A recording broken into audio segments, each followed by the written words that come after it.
opens up with Europe. And in general, this unit kind of starts like from the 300s to like the 1200s.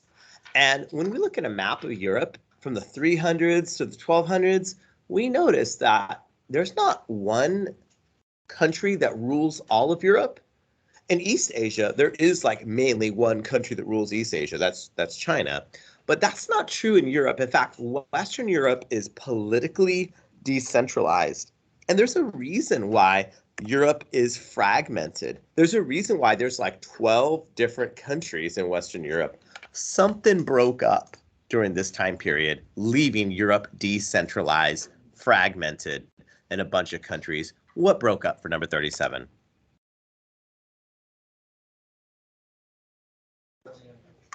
Say it out loud. Hey, you're right. The Roman Empire had broken up. You should write it down. That way you have something on your review. You write it down for 37. So you might remember that the Roman Empire had ruled much of Europe, but there was something bad that happened in the 300. Barbarians, like the Vandals, invaded and broke up the Roman Empire. And now, with the Roman Empire gone, there's now countries that never existed before.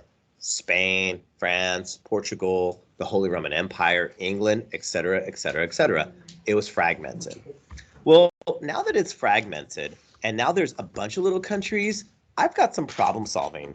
Because I used to have a Roman army that could protect me. I used to have a Roman army that could enforce, rule of law and get things functioning. I don't have that anymore. So now I need to figure out a way how a local king can subdivide responsibilities.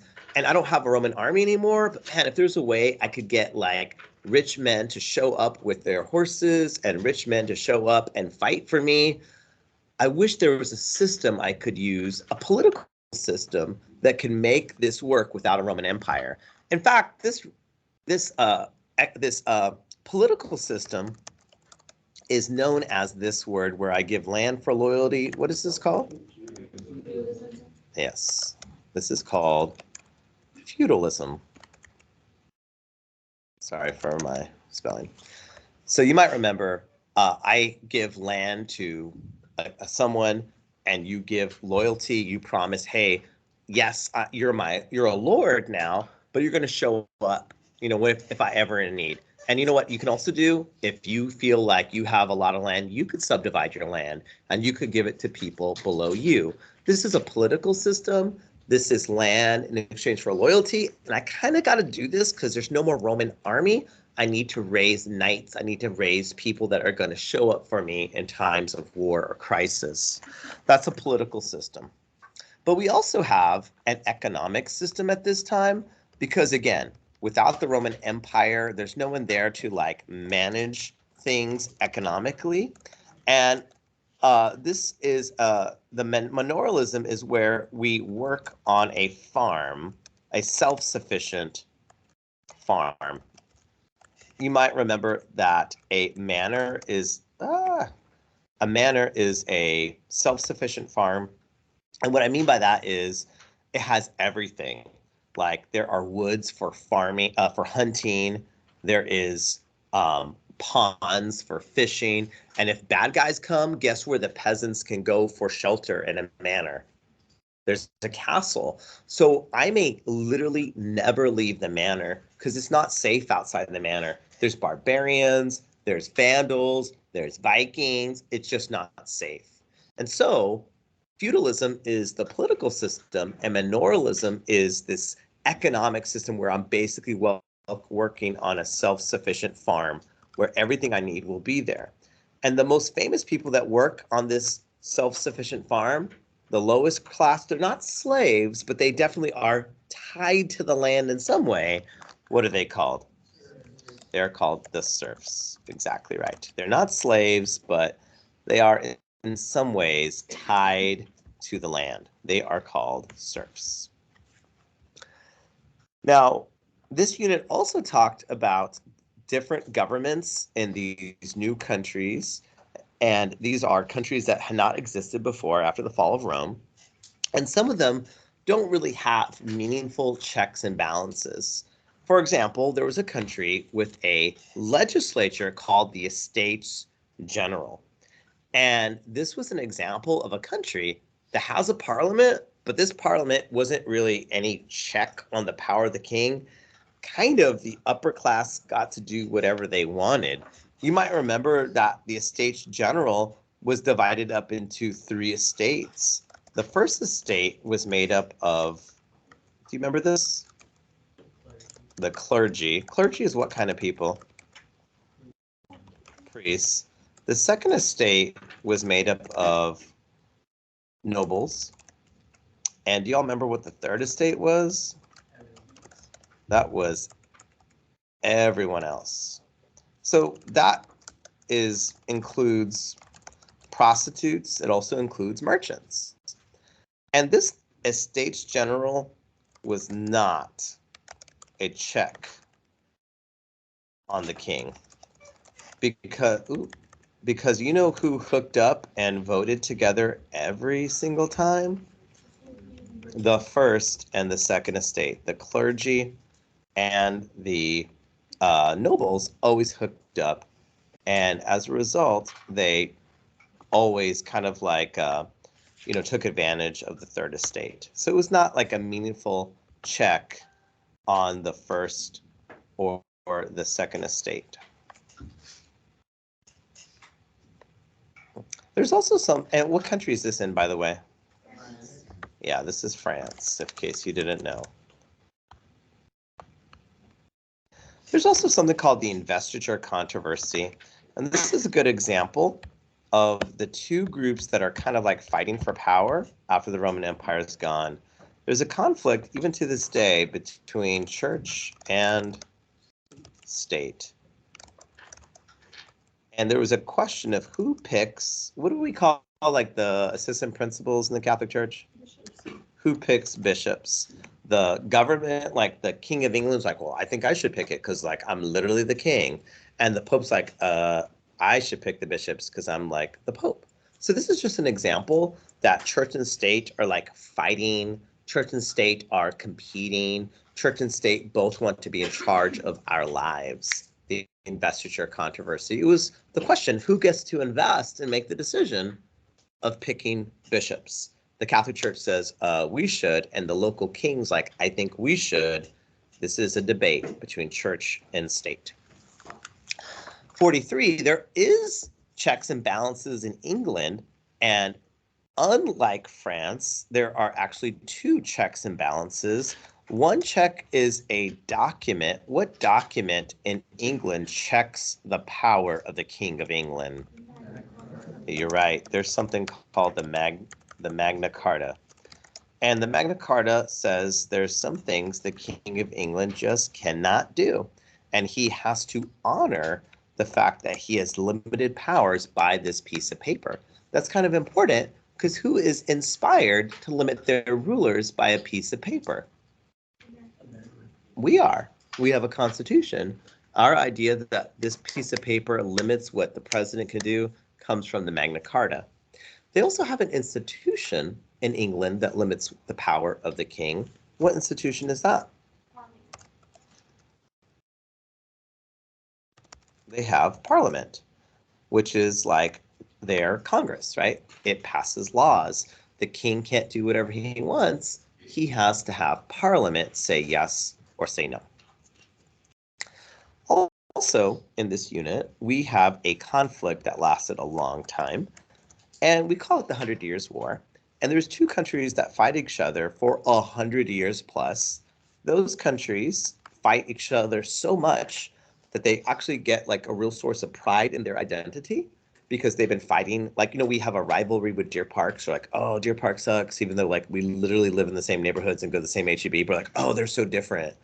Everything, like we literally live in the same area. But there's like pride to be Deer Park and pride to be LaPorte. Well, these 2 countries fought each other for so much, it actually led to an increase in pride. And we call that pride from where you're from. We call that nationalism. What 2 countries were a part of that? They fought each other for 100 years, and this leads to a French identity, and it leads to an English identity. Speaking of fighting and speaking of wars, there was something called the First Crusade, and they wanted to free, white Europeans wanted to free what part of the world? Holy Land. That could include Jerusalem. And the reason they wanted to free it is what group of people had taken over the Holy Land? Muslims had. And there's this guy named Pope Urban II. He was the Pope. He's the guy who's like, hey, if you go, what will happen if you die going on a crusade? You go to heaven and like your sins get forgiven. It's like a pretty great thing. Now, the bummer for Christians is they like free the Holy Land for like 30 seconds, but there's a more important consequence.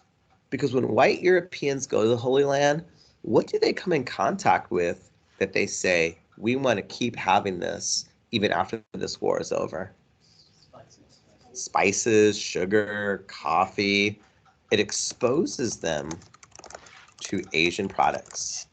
And that makes white Europeans say, hey, you know what we need to do? Like yesterday, we need to get to Asia as quickly as possible.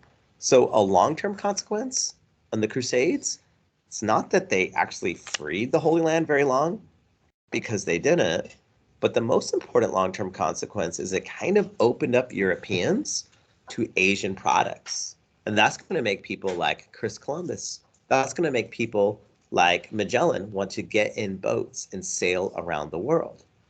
Before Chris got on a boat and sailed around the world, there was a white European who actually walked across Asia thanks to the Mongol Empire. And this guy, his name is Marco Polo. And his point of view, his main interest was based on what he did for a living.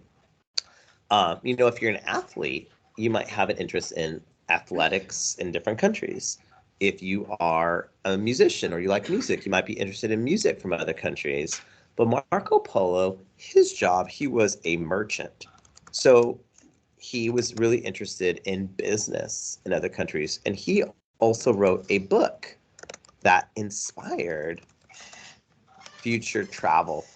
So he basically wrote a book and said, hey, this is what's like. There's so much money to be made.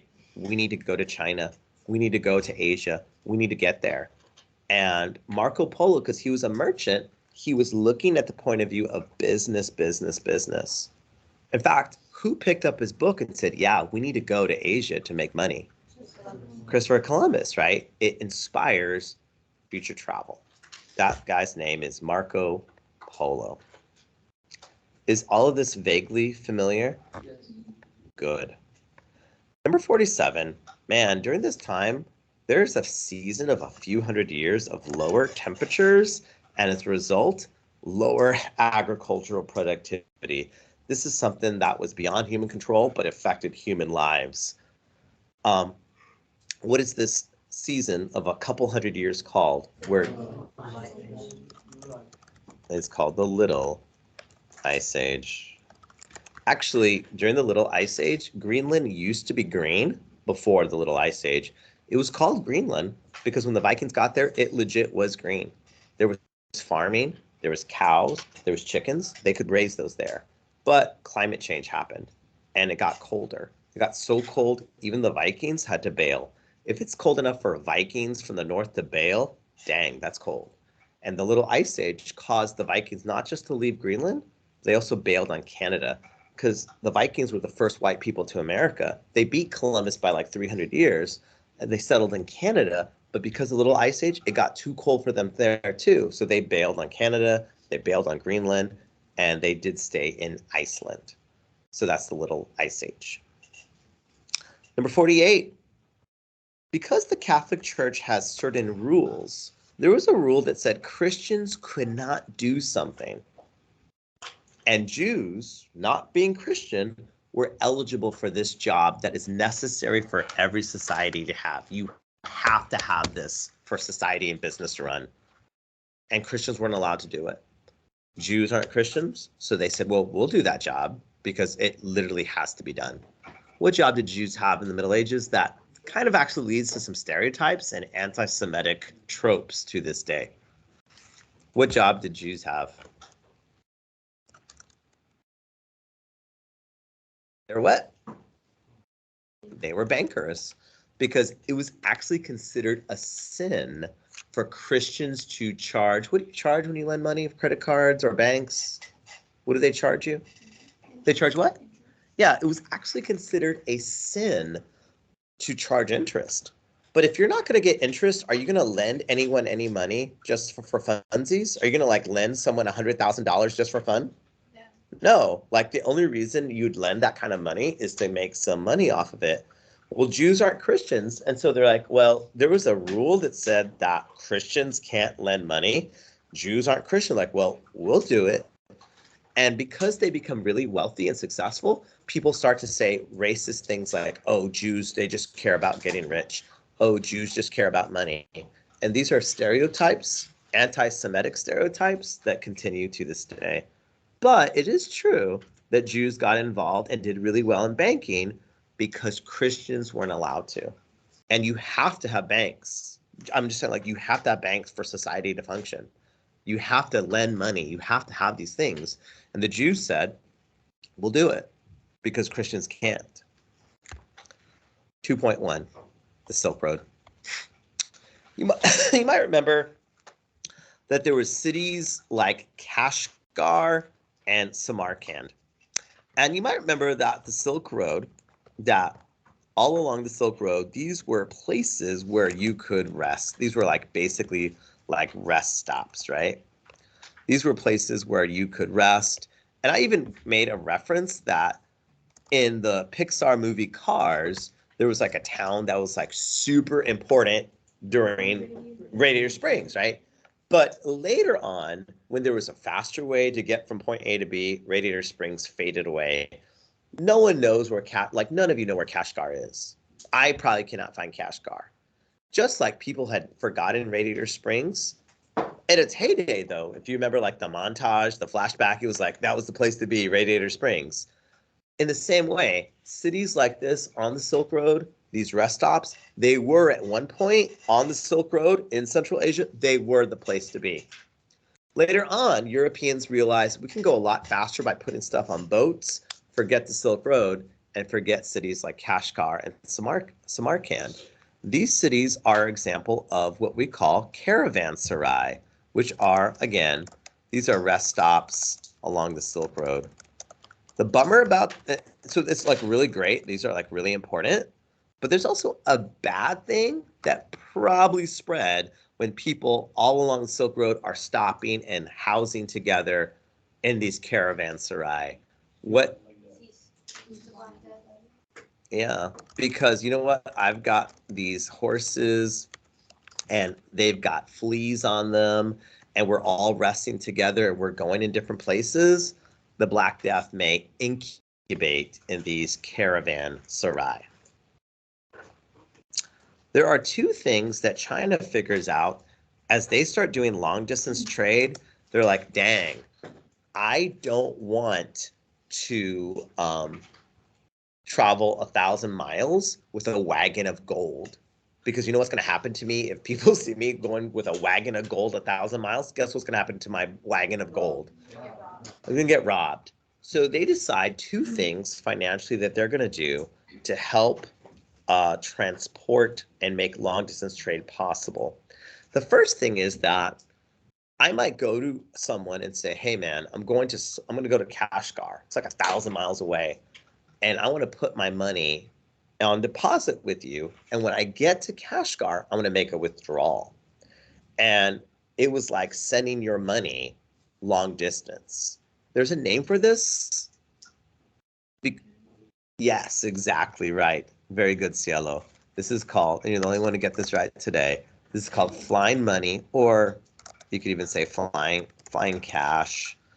And it's like this system of like sending your money ahead. They'd give you like a deposit slip, and you would have like you would take the money get this bank deposit and you get to Kashgar and like your cousins work there and they'd like know the document and like, okay, here's $1,000 or whatever. But they also use something instead of physical gold and silver because it's easier, and we still use it to this day. They also use paper money. So man, I feel like China like comes up with everything and we use their ideas. We're going to use flying money to get presents to kids in Burundi, which is like amazing. Like we can do that, but we can't. We send money ahead. And I know people personally, so I can actually check if it got there. 2.2, Genghis Khan, he is the guy who starts the Mongol Empire, right? Sorry, I'm not.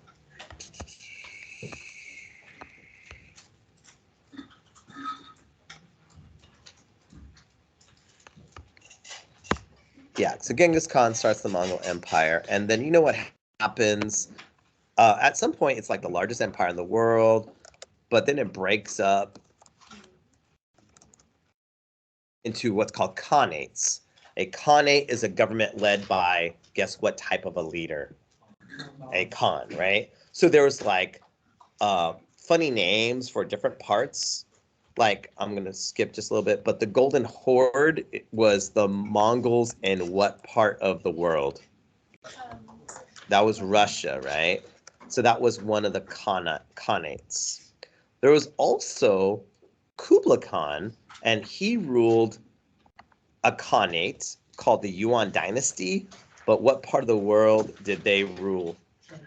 That was China, right? So there had been this one Mongol empire that was like the greatest, the largest empire the world ever seen, but it broke up. And it broke up into these khanates. The Golden Horde was in Russia. And one of the bummers about the Golden Horde in Russia was that it cut Russia off from what group of people? From Europe. So they never had a reformation.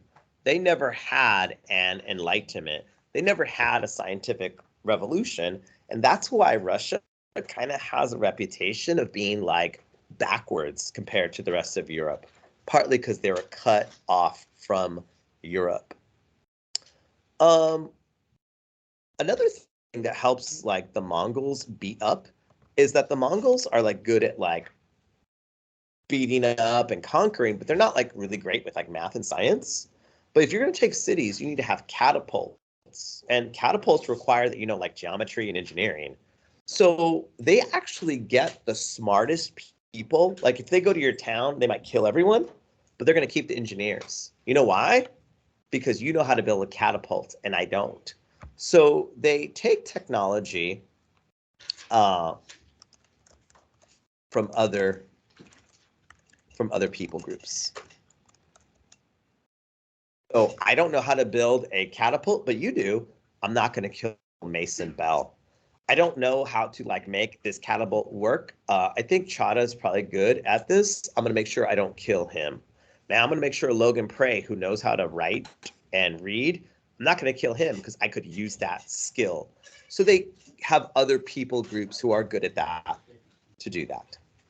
I think Pax Mongolica means what? Yeah, Mongol Peace, right? And there's some positives. For example, you know, the Mongols, what was their view on different religions? They they were super open, they were super tolerant. It literally didn't matter what religion you were. It was also like after the killing was done, super safe to trade, super safe to travel. So there was like tolerance, be whatever you want, travel wherever you want to go. Trade was like through the roof because like everyone knew it was like super safe to travel. But there's a negative with all this moving, or there's like two negatives, right? Like millions were killed or raped, right? That's like definitely a negative. But also, what spread? Yeah, the plague spread with all that moving. So are the Mongols like super great examples of religious and cultural toleration and peace? Or are they best known for being people who murdered and raped millions of people and opening up the planet to the plague? Maybe there's a case to be made for both. Number 57, the Ilkhan. These were Mongols in the Middle East. And you might remember they did something pretty terrible to the Caliph. What did they do? They killed the Caliph, and then in a like unpredictable event, what did they decide to do with the Muslim religion? They converted to Islam. So, yeah, that's kind of like unexpected. What's up? Did you do 52? I think it's Genghis Khan. He's like the started the empire. And then let's do 58. Kubla Khan, we did that. He started a Chinese, like he called himself an emperor of China, but he's not Chinese. And he gave jobs to people that were really good at math. So this was going to be Arab and Persian Muslims he gave jobs to. And that really makes the Chinese mad, because you know how the Chinese like, we're the best ethnic group. And Kubla Khan's like, oh yeah, I'm going to rule China and not hire you in your own country. So that's super embarrassing. Okay, I didn't get 59 to 80, but I'm going to record a separate thing going through that real quickly. So there'll be various things for you guys to look at if you so choose, or you can just use your AMSCO packet and like hopefully you know, like for example, who Mansa Musa was for 69, who Sundiata was for 68, who Zheng He was for 64. So either you can go through the AMSCO packet or you can use a video that will be posted. So thank you all very much. Appreciate your time. Yeah.